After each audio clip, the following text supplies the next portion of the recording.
कौन सतरे भूत प्रेत किसी अच्छी कौन सतरे आत्मा बोली किसी अच्छे। तो बंधुगण आपको स्वागत जनावि मोर नाम सूर्यकांत। आज आम पाखे गोटे कहानी पहुँची आसी जोटा हूँ पुरी जिलार कहानीटी हूँ गोटे छोटिया गाँटीए बहुत सुंदर गाँटीए। से गाँव गोटे झील जार नाम हूँ प्रिया सहर को पाठ पढ़ापी आसीला। से सहर को नुआ आसीला से तार कई सांगसाथी नथिले सहर में और से क्या सहित मिलामिशा भी करूना कारण से गोटे गाँवली झील प्रिया सहित कहीं रहा पसंद कर से एकुड़िया रोला। प्रतिदिन कॉलेज जाए और निज रूम को फेरी आसे। प्रिया बहुत सुंदर थिला और बहुत सरल थिला। से कॉलेज गोटे पुओ जार ना हूँ आदि। प्रियार सरल एवं सुंदर व्यवहार और सुंदर चेहरा ताको बहुत अट्राक्टिव लगिला। से धीरे धीरे भल पाइबा लगिला प्रिया को।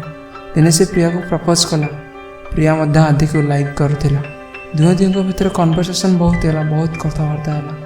दुह दुह परस्पर को बुझिले और धीरे धीरे से मध्य बहुत भल पाइबा आसीगला। प्रत्येक दिन आदि प्रियार रूम को आसे और ता सहित किसी मीठा मीठा संपर्क रखी किसी मीठा मीठा समय बिताए। किछि दिन पर हठात से स्थान में तीन असभ्य एवं जौन लोभींकर प्रियार सुंदर चेहरा पर आखि पड़गला। से स्थिर कले कि झीटर एकुटियापणार फायदा नापी गोटे राति जोर वर्षा और घड़घड़ी लाइट न था। हठात प्रियार डोर ठक ठक ठक ठक शुणागला। प्रिया बहुत डरीगला।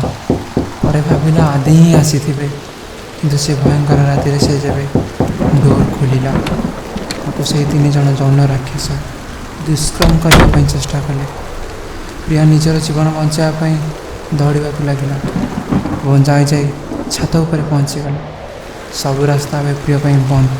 से कुआड़े जीव से कौन कर शेष किसी न भावी निज जीवन बचाई से छातर तल को खसी पड़े और प्रियार मूर्ति घटिला। यह देखी से तीन जौन राक्षस से चलीगले।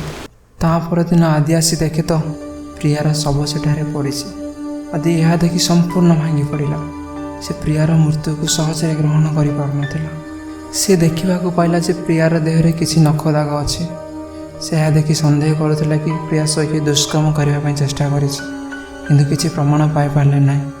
किसी दिन पर आदि शुणा पाइला जे से स्थान में दुई जनकर मृत्युवरण घटी। से स्थान को आसवा बेले जड़े व्यक्ति ताको सब सत कथा कहला जे कि तृतीय जन्य राक्षसी थिला।